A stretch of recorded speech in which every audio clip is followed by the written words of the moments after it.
ವಿನಯ್ ಕುಲಕರ್ಣಿಗೆ ಇವತ್ತು full tension ಎಷ್ಟು ವರ್ಷ ಶಿಕ್ಷೆ ಆಗುತ್ತೆ ಜೈಲಲ್ಲಿ ನಿದ್ದೆ ಮಾಡದ ವಿನಯ್ ಕುಲಕರ್ಣಿ ಇಂದು ಶಿಕ್ಷೆ ಪ್ರಮಾಣ ವಿನಯ್ ಕುಲಕರ್ಣಿಗೆ ಟೆನ್ಷನ್ ಶುರುವಾಗಿದೆ ಎಷ್ಟು ವರ್ಷ ಶಿಕ್ಷೆ ಆಗುತ್ತೋ ಜೈಲಲ್ಲಿ ನಿದ್ದೆ ಮಾಡದ ವಿನಯ್ ಇಡೀ ರಾತ್ರಿ ಅಳುತ್ತಾ ಸುಮ್ಮನೆ ಮೂಲೆಯಲ್ಲಿ ಕುಳಿತ ವಿನಯ್ ಇದೀಗ ಪರಪ್ಪನ ಅಗ್ರಹಾರ ಜೈಲಿನಿಂದ ಹೊರಟ ವಿನಯ್ ಗ್ಯಾಂಗ್ ವಿನಯ್ ಕುಲಕರ್ಣಿ ಶಾಸಕತ್ವ ಏನಾಗುತ್ತೆ ಇದು ಡಿಸೈಡಿಂಗ್ ಡೇ ಯೋಗೇಶ್ ಗೌಡ ಕೇಸ್ನಲ್ಲಿ ಅಪರಾಧಿ ಆಗಿರುವ ವಿನಯ್ ಕುಲಕರ್ಣಿ ಇನ್ನು ಕೆಲವೇ ಕ್ಷಣಗಳಲ್ಲಿ ವಿನಯ್ ಕುಲಕರ್ಣಿ ಶಿಕ್ಷೆ ಪ್ರಮಾಣ ಪ್ರಕಟವಾಗುತ್ತೆ ವಿನಯ್ ಸೇರಿ 17 ಆರೋಪಿಗಳ ಎದೆಯಲ್ಲಿ ಡವಢವ ನಿನ್ನೆ ಅಪರಾಧಿಗಳ ಮನವಿ ಅವರ ಪರ ವಕೀಲರ ವಾದ ಆಲಿಸಿರುವ ಜಡ್ಜ್ ಶಿಕ್ಷೆ ಪ್ರಮಾಣ ಏನಾಗುತ್ತೋ ಎಂಬ ಟೆನ್ಷನ್ನಲ್ಲಿರುವ ವಿನಯ್ ಕುಲಕರ್ಣಿ ವಿನಯ್ ಸೇರಿ ಕೊಲೆ ಅಪರಾಧಿಗಳಿಗೆ ಜೀವಾವಧಿ ಶಿಕ್ಷೆ ಆಗುತ್ತಾ ಅಥವಾ ಕಡಿಮೆ ಶಿಕ್ಷೆ ಆಗುತ್ತಾ ಎಲ್ಲರ ಚಿತ್ತ ಜನಪ್ರತಿನಿಧಿಗಳ ಕೋರ್ಟ್ನತ್ತ ಇದೀಗ ಶಾಸಕತ್ವ ರದ್ದಿನ ಆತಂಕದ ಬಗ್ಗೆ ವಕೀಲರ ಜೊತೆ ಮಾತು ಆದೇಶ ಏನೇ ಬಂದರೂ ಆರ್ಡರ್ ಪ್ರತಿ ಪಡೆದು ಹೈಕೋರ್ಟ್ಗೆ ಮೇಲ್ಮನವಿಗೆ ತಯಾರು ಮಾಡಿಕೊಂಡಿರೋ ವಿನಯ್ ಪರ ವಕೀಲರು ಕೆಲವೇ ಹೊತ್ತಲ್ಲಿ ಜನಪ್ರತಿನಿಧಿಗಳ ಕೋರ್ಟ್ ಮುಂದೆ ಅಪರಾಧಿಗಳು ಹಾಜರಾಗ್ತಾರೆ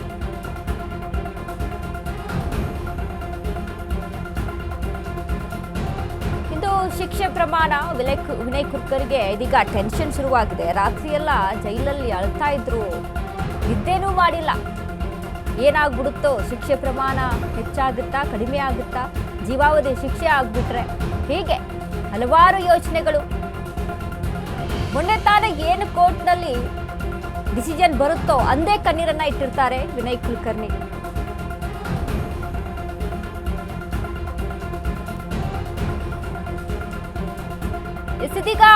ಈಗ ತಾನೇ ವಿನಯ್ ಕುಲಕರ್ಣಿ ಕೋರ್ಟ್ಗೆ ಆಗಮಿಸಿರುವಂತದ್ದು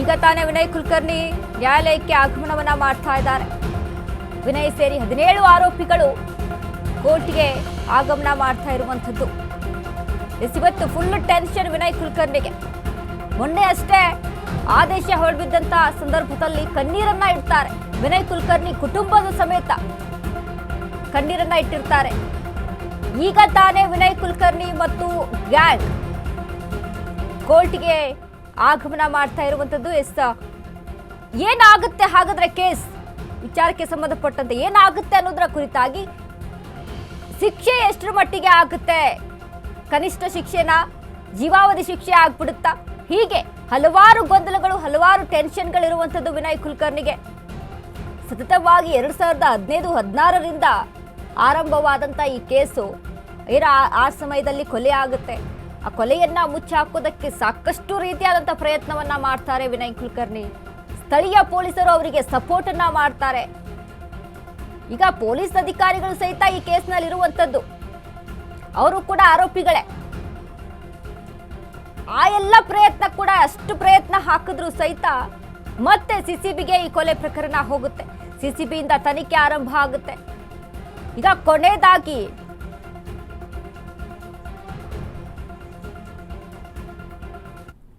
ಈ ಬಗ್ಗೆ ಹೆಚ್ಚಿನ ಮಾಹಿತಿಯನ್ನ ಕೊಡ್ತಾರೆ ನಮ್ಮ ಪ್ರತಿನಿಧಿ ದತ್ತರಾಜು.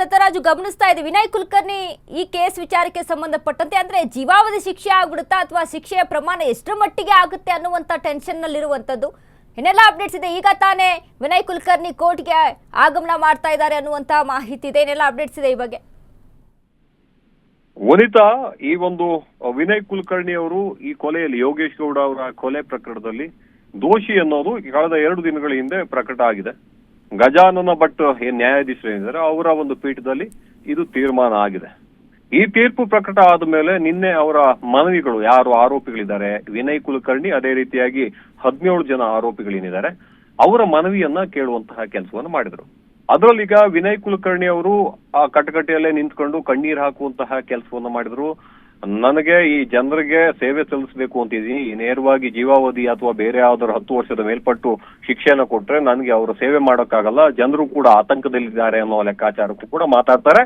ತಾನೊಬ್ಬ ಕೃಷಿಕ ಆ ಕಾರಣಕ್ಕೋಸ್ಕರ 3,000ದಷ್ಟು ಹಸುಗಳನ್ನ ಸಾಕ್ತಾ ಇದ್ದೀನಿ ಹಸುಗಳಿಗೂ ಕೂಡ ನಾನಿಲ್ಲ ಅಂತ ಹೇಳಿದ್ರೆ ಮುಂದಿನ ದಿನಗಳಲ್ಲಿ ಸಾಕೋಕು ಕೂಡ ಕಷ್ಟ ಆಗುತ್ತೆ ಮತ್ತೆ ಮೈ ನೆರೆದಿರ್ತಕ್ಕಂತ 2 ಹೆಣ್ಣು ಮಕ್ಕಳಿದ್ದಾರೆ ಅವ್ರನ್ನ ಮದುವೆ ಮಾಡಿಸ್ಬೇಕು ಅವ್ರ ಭವಿಷ್ಯವನ್ನ ಕಟ್ಕೊಡ್ಬೇಕು ಆ ಕಾರಣಕ್ಕೋಸ್ಕರ ಅವರೇ ಆ ವಿಚಾರಕ್ಕೆ ಸಂಬಂಧಪಟ್ಟ ಹಾಗೆ ನನಗೆ ಈ ಒಂದು ಶಿಕ್ಷೆಯ ಪ್ರಮಾಣವನ್ನ ಕಡಿಮೆ ಮಾಡುವಂತಹ ಕೆಲಸಗಳನ್ನು ಮಾಡಿ.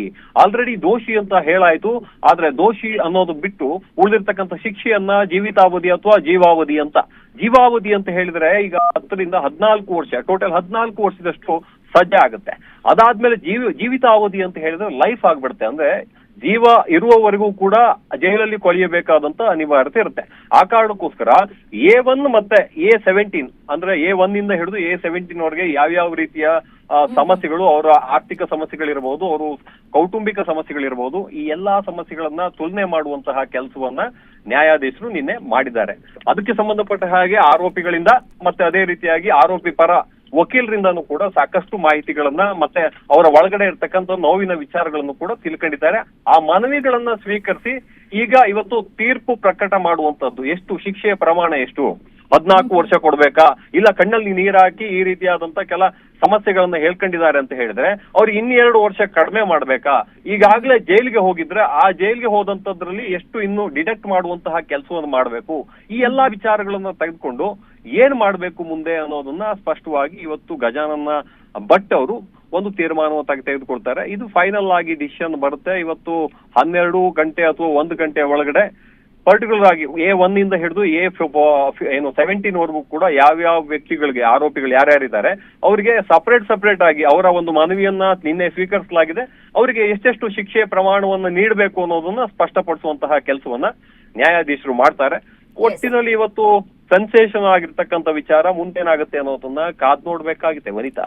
ಎಸ್ ದತ್ತರಾಜು, ಈಗ ಗಜಾನನ್ ಭಟ್ ಅವರು ಸಾಕಷ್ಟು ಹೈ ಪ್ರೊಫೈಲ್ ಕೇಸ್ಗಳನ್ನ ಹ್ಯಾಂಡಲ್ ಮಾಡಿದಂಥವ್ರು, ತೀರ್ಪನ್ನ ಕೊಟ್ಟಂತವ್ರು. ಬಟ್ ಈ ವಿನಯ್ ಕುಲಕರ್ಣಿ ಕೇಸ್ ಏನಿದೆಯಲ್ಲ, ಇದಕ್ಕೆ ಸಂಬಂಧಪಟ್ಟಂತೆ ಈಗ ಕಣ್ಣೀರ್ ಹಾಕಿದ್ರು ಅನ್ನುವಂಥ ಕಾರಣಕ್ಕೆ ಮಾಡಿದ ತಪ್ಪು ಅಲ್ಲಿ ಹೋಗೋದಿಲ್ಲ. ಸೊ ಆ ಒಂದು ನಿಟ್ಟಿನಲ್ಲಿ ಏನಾದ್ರು ಡಿಸಿಷನ್ ತಗೊಳ್ಳುವಂತ ಚಾನ್ಸಸ್ಗಳು ಸಹಿತ ಇರುತ್ತೆ ಅಲ್ವಾ? ಎಸ್, ಈಗ ಈ ಒಂದು ವಿಚಾರಕ್ಕೆ ಸಂಬಂಧಪಟ್ಟ ಹಾಗೆ ಈಗ ಕೊಲೆ ಪ್ರಕರಣ, ಇಲ್ಲಿ ಕೊಲೆಯಾದವನು ಕೂಡ ಬಿಜೆಪಿಯ ಮುಖಂಡನಾಗಿದ್ದ.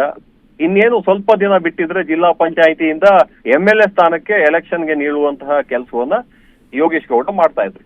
ಆದ್ರೆ ಅಷ್ಟರೊಳಗಡೆ ನನಗೆ ಸರಿಸಮಾನ ಆಗಿರ್ತಕ್ಕಂಥ ಒಬ್ಬ ವ್ಯಕ್ತಿ ಹುಟ್ಟಾನೆ ಅನ್ನೋ ಕಾರಣಕ್ಕೋಸ್ಕರ ಸುಪಾರಿ ಕೊಟ್ಟು ಕೊಲೆ ಮಾಡುವಂತಹ ಕೆಲಸವನ್ನ ಇಲ್ಲಿ ಏನು ವಿನಯ್ ಕುಲಕರ್ಣಿ ಅವರು ಮಾಡಿದ್ದಾರೆ. ವಿನಯ್ ಕುಲಕರ್ಣಿ ಅದಲ್ಲದೆ ದಾರಿ ತಪ್ಪಿಸುವಂತದ್ದು, ಅಂದ್ರೆ ಕೊಲೆ ಮಾಡಿ ಆರೋಪಿಗಳನ್ನ ಸೇಫ್ ಮಾಡಿ ಇನ್ನು ಬೇರೆ ವ್ಯಕ್ತಿಗಳನ್ನ, ಏನು ಪಾಪದ ವ್ಯಕ್ತಿಗಳನ್ನ ತೆಗೆದುಕೊಂಡು ದುಡ್ಡಿನ ಆಮಿಷ ಒಡ್ಡಿ ಅವರನ್ನ ಕೇಸಲ್ಲಿ ಫಿಟ್ ಮಾಡೋದಕ್ಕೆ ಪೊಲೀಸರನ್ನ ಸೆಟಲ್ಮೆಂಟ್ ಮಾಡ್ಕೊಳ್ಳುವಂತಹ ಕೆಲಸವನ್ನು ಕೂಡ ಮಾಡಿದ್ರು. ಈ ವಿಚಾರ ಸಂಬಂಧಪಟ್ಟ ಹಾಗೆ CBI ಏನಿದೆ ನೇರವಾಗಿ ಇನ್ವೆಸ್ಟಿಗೇಷನ್ ಕೈಗೊಂಡು 2011ಕ್ಕೆ ಇನ್ವೆಸ್ಟಿಗೇಷನ್ 2019ರಲ್ಲಿ ಇನ್ವೆಸ್ಟಿಗೇಷನ್ ಶುರು ಮಾಡುತ್ತೆ. ಯಡಿಯೂರಪ್ಪ ಗೌರ್ಮೆಂಟ್ ಅವರು ಗ್ರೀನ್ ಸಿಗ್ನಲ್ ಕೊಡ್ತಾ ಇದ್ದಂತೆ 2021ರಿಂದ ಕೋರ್ಟ್ ಅಲ್ಲಿ ಟ್ರಯಲ್ ಶುರು ಆಗುತ್ತೆ. ಈ ದೋಷಾರೋಪ ಪಟ್ಟಿ ಅಂತ ಹೇಳ್ತಾರಲ್ಲ, ಚಾರ್ಜ್ ಶೀಟ್ ಅದನ್ನ ಸಲ್ಲಿಕೆ ಆದ್ಮೇಲೆ ಇನ್ವೆಸ್ಟಿಗೇಷನ್ ಶುರುವಾಗುತ್ತೆ, ಅದು ಟ್ರಯಲ್ ಶುರುವಾಗುತ್ತೆ. ಕೋರ್ಟ್ ಇಂದ ಇಷ್ಟವರೆಗೂ ಕೂಡ 6 ವರ್ಷದ ಸತತವಾಗಿ ಏನು ಇಲ್ಲಿ ವಾದ ಪ್ರತಿವಾದಗಳು ನಡ್ಕೊಂಡು ಇಲ್ಲಿವರೆಗೂ ಬಂದಿದೆ.